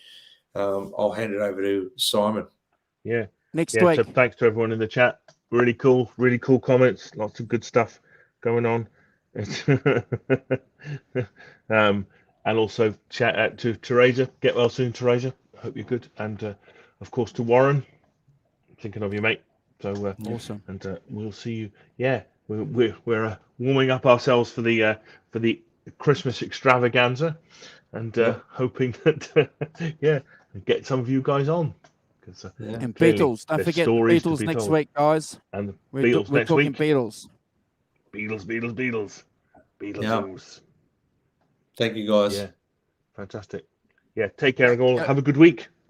Go and get your subscriptions. We want to be talking Beatles with you next week. Go and get your subs. Go and get your subs to Disney Plus. We're not sponsored by Disney Plus either, so if anyone wonders, no, we're not. We just need you guys. Disney sponsoring us, can you? So get back. We're going to be talking about. Well, who knows? Who knows, bro? Yeah, our subs might just automatically go up from 800 to like 8,000 or 8 million. 8 million, yes. I think that'd be slightly worrying, frankly. Mate, look, after Hoss's gig at the Corner Hotel, there's 6.4 million people here in Melbourne. They're all going to come, so they'll all subscribe. Look. Absolutely. We know our place here in YouTube land, ladies and gentlemen, and we enjoy you guys hanging out with us in our place here on YouTube land. So, thanks for hanging out with us. Next week's show is going to be Let It Be on the Peter Jackson film Let It Be, which is coming out on Thursday. Just a general conversation. No rankings. No album rankings. We're just going to be talking about what we've seen. Etc. Yeah. John's buying the beers, bro. Did you see that? I did. Brad's definitely going to be there. Bye-bye. Brad, John wants to know when you're doing a gig. Oh, stay tuned. Stay tuned. Bye-bye. Bye-bye. I'll be back in a second. Hold on. Bye.